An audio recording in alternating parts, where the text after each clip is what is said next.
Good morning, everyone.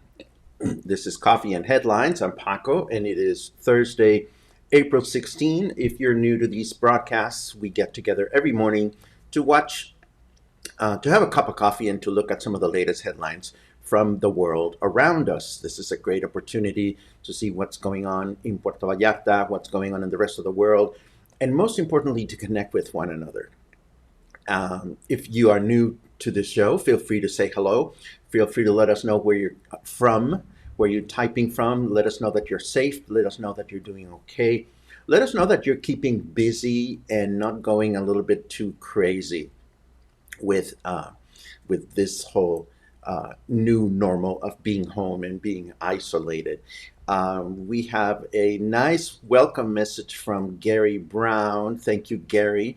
This is a great suggestion for people who find themselves cooking or making something, to find a way to make two instead of one and share the other one with someone in need. Gary tells us that this idea came from Susan Nystrom. I think it's a great idea. Gary, thank you so much for sharing.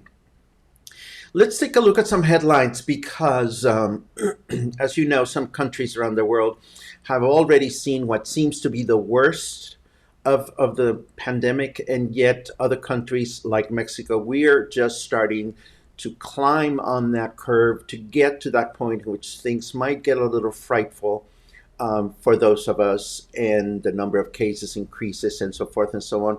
So let's see what's going on. In the latest headlines. We start with Contralinea, which is a local source who tells us that Puerto Vallarta has the majority of formal job losses lost during last month. 62% of all the job losses in Jalisco during the month of March um, happened in Puerto Vallarta. 47 of 125 municipalities decreased their personnel. And this is just for the month of March, so you can imagine how things must be looking during the month of April. And this is, of course, something that's going to continue happening. Most of these losses had to do with the service industry, the tourism industry, obviously, and construction. Then we also hear from Hugo Lopez Gatell that this period of health distance, sana distancia, is now formally extended until May 30th.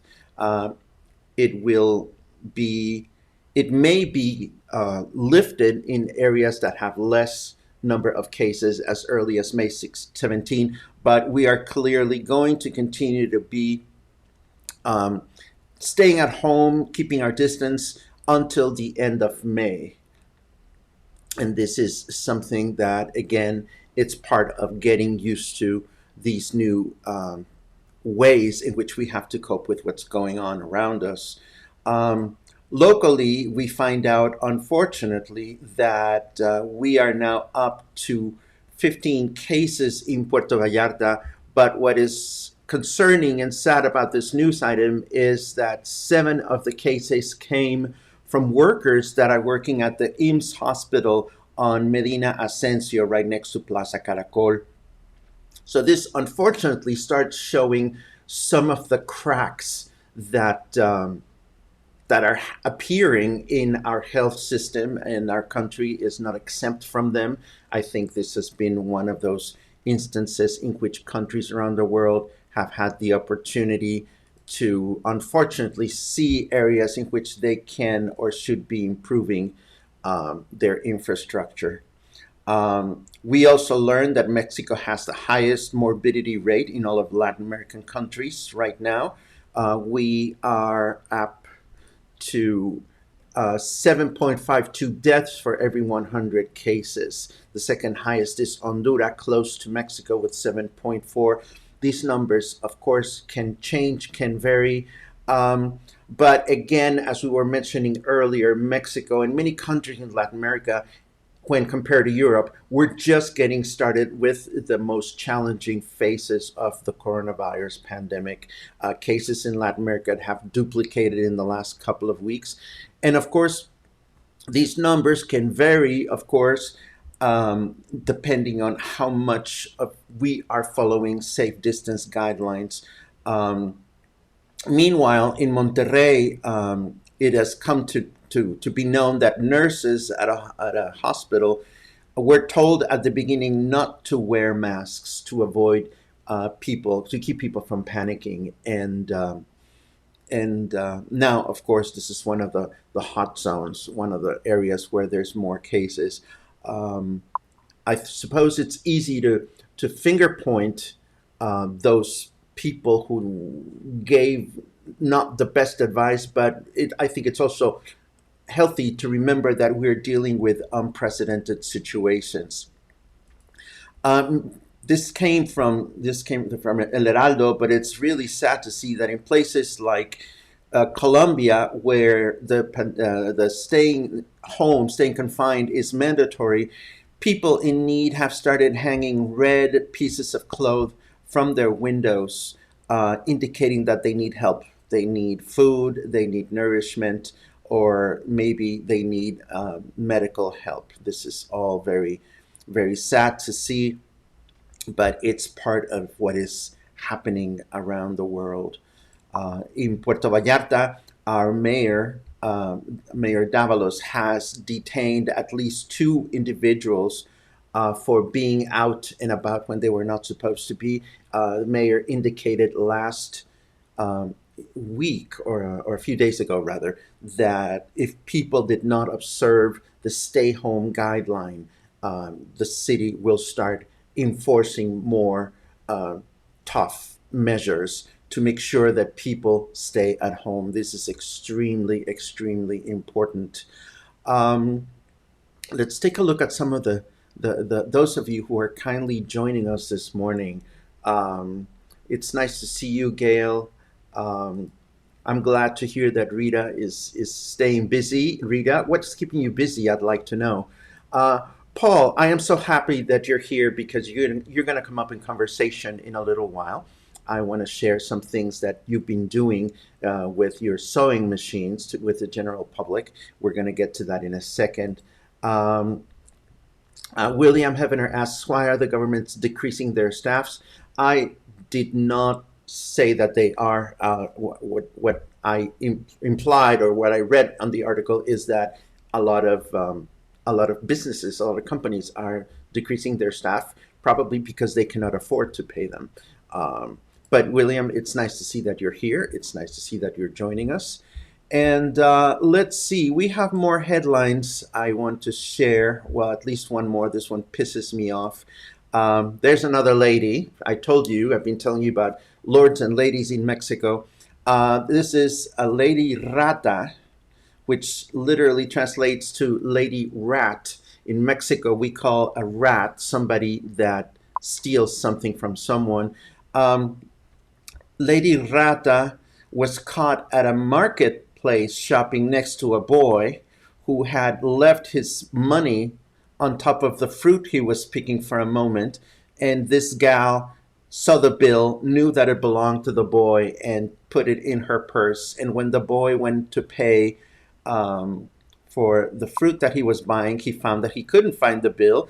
And she was standing right there. This was really ugly, and I'm not even going to show the the video right now because it's going to piss me off, and we don't want to be more pissed off than we have to be. At least not today. I have some show and tell from those of you who've been kind enough to let me know what's keeping you busy and what you have been up to.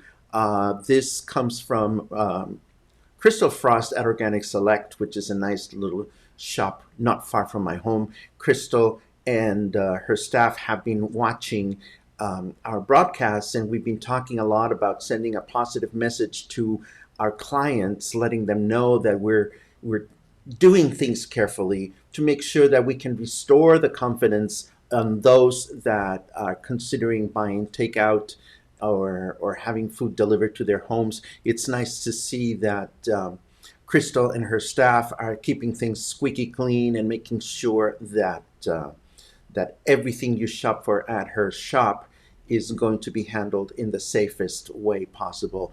Crystal is selling many things, and among them, you may want to know, I mentioned this before, but I'll mention it again. Organic Select has face masks, cloth face masks, to share with you if you need to buy one. Speaking of, I got this image from Pam Thompson, which shows personnel from the San Pancho Hospital receiving safety materials, safety masks and gowns and so forth. The San Pancho Hospital is a hospital that does not have access to a lot of resources. So it is good to see that that those members of the community that have volunteered to make masks, um, that these efforts are getting some positive results. One of those companies that is doing this is, of course, Paul Christ, my friend, who has a company that makes swimwear for men called Mercurio Swim. Well, this time of year, this is not a time when we're thinking about swimming. So we put this together so that the community knows that Mercurio Swim is doing its share of helping wherever possible. Take a look.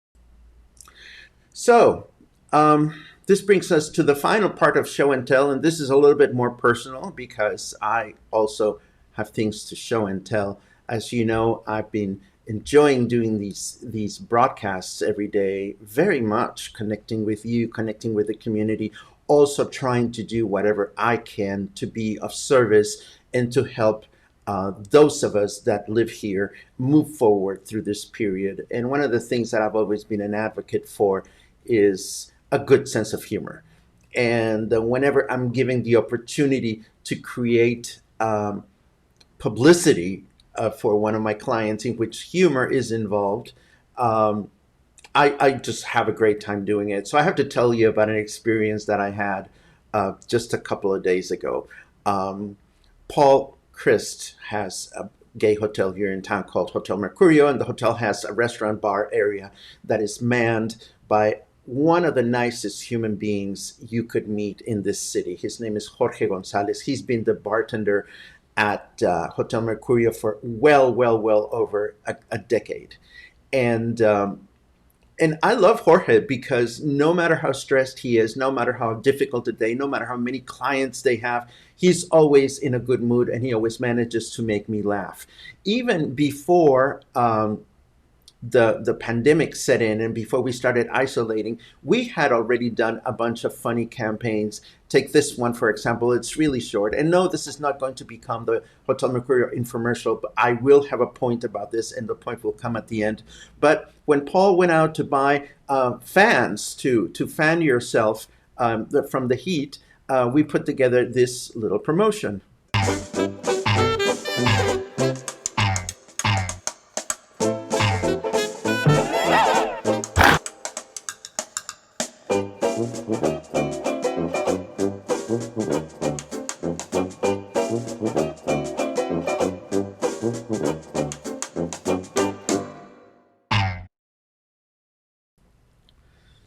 That was supposed to be funny.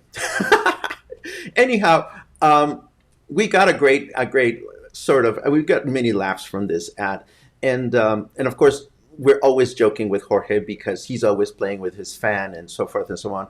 Well, yesterday, no, 2 days ago, I had seen a Terminator movie recently, and I've been thinking a lot about this whole notion of "we'll be back."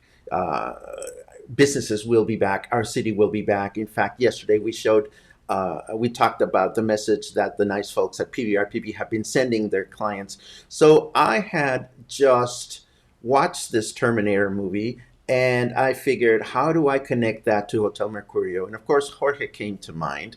He is not the butchest of creatures out in the world. And I can say that because neither am I. I'm really a little flower, and I have no problem saying that. Anyhow, 2 days ago, I went to Hotel Mercurio to check in on the staff and see how things are going. My friend Paul, the owner, is in Washington, D.C., healing from an eye surgery, frustrated because, and I'm sure I can say this online, Paul, if not, just slap me really quickly. Um, he cannot fly because he had eye surgery. So he's not able to come back home to his husband, to his family, to his business. So we're doing whatever we can to keep things in order at the hotel. Anyhow, here I am. I get to the hotel and I said to Jorge, okay, we're going to do a Terminator ad. And all you have to do is stand in front of your bar and find the butchest, most masculine way you can think of to say, I'll be back. And I knew that he would laugh in the process of doing it. And that was part of the purpose of the campaign. So I did my footage and I came home and I edited it and I want to share it with you. Again, this is not meant to be a huge commercial for Paul, but while I'm at it, they do have very good guidelines for food and they are serving food for takeout and for home delivery. But anyhow, this is our little take on Mercurio coming back.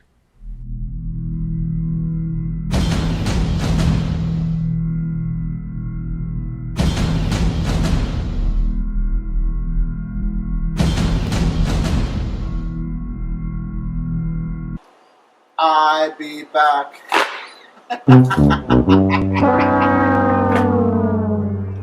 Yeah. And of course, we will put together a video of the outtakes at some point and share that with everybody out there. Um, a few other comments coming in. Let me take a quick look at them. Thank God Davalos finally has masks. People look at him for leadership. Yes, absolutely. I think it is pretty soon we're all going to have masks. It's going to become a fashionable item. I've already seen people making masks in other countries with funny illustrations and so forth and so on. It's part of the new reality, my friends. I don't think this social distancing issue is going to go away overnight, even when the number of cases starts to decrease. As long as we don't have a vaccine to stop this entirely, we're going to continue having to keep these guidelines in check. Nice endorsement for Organic Select. Good to know, William. Thank you very much for chiming in, Gail. Another endorsement for Organic Select. They have the gluten-free bread. That's good to know. Bill Hevener, who is here now, his partner Raul Duran is also making masks and gowns. That's good to know also. That's good to know. Again, members of the community joining in, doing whatever we can. And Astrid, who also produced her own promotional video yesterday, you can find it on Facebook, tells us it's something that we know already. Losing our sense of humor is the worst we can do. Of course, it keeps us through the day, even when the situation gets challenging. Who is your soulmate, Candace Shaw? Be specific. We don't know who you're talking about. Um, oh, this is selfless promotion for me. I can do this for your business too. Yes, I can do. I'm available for hire. But what I've been telling a lot of businesses right now is this is the time to think very carefully about how you're going to convey your message. We were talking about restaurants right now a lot. We were talking about them a few days ago. We know restaurants are wanting to get back in the business to recover some of their clientele. And I think regardless of the type of business that we have, it is important to not necessarily, and this is just my personal view, to not necessarily just open the doors again and say, oh, here we are, nothing happened. Let's just blink and pretend that none of this happened. We really need to work a little harder, I think, at restoring or building the trust that we have with clients and people that we already know before we can go out there and advertise to the masses. Crystal from Organic Select asked me the other day, we want to put together a big video. And I said to her, before you invest a lot of money or a lot of resources in putting together a promotional vehicle. First, make sure that you're giving it or directing it at the proper people. If you have a bulk of clients that already know you, then make sure that you're okay with those clients, that they know what you're up to. And then when things start moving forward, then start reaching out to new clientele.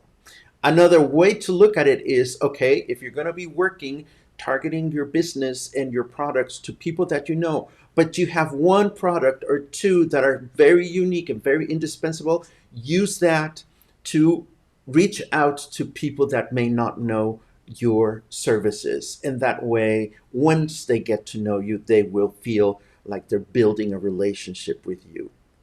And that's what I would tell anybody that would like to work with me in producing campaigns and so forth and so on. Um, it's it's what we need to do. Let's see. Candace Shaw tells us Team Gown. Candace, maybe you can tell us in a future um, broadcast what Team Gown is all about and what you have been up to. If there's ways in which other members of the community can join in and help or finance, please let me know. All it takes is a Skype telephone call. I would love to have you as a special guest in our show. Sergio Luna says hello. It's nice to see you, Sergio. ¿Cómo estás? Sergio is one of the models that works with us in promoting Hotel Mercurio's brand of swimwear when the time is right, of course. Um, so it is Thursday. The last thing that I want to share with you is a headline. Let me set it up because this is the highlight of my day, I must say. And the highlight of my day is thanks to chocolate cover Katie again. She has now published this wonderful recipe, which is a 5-minute chickpea curry recipe.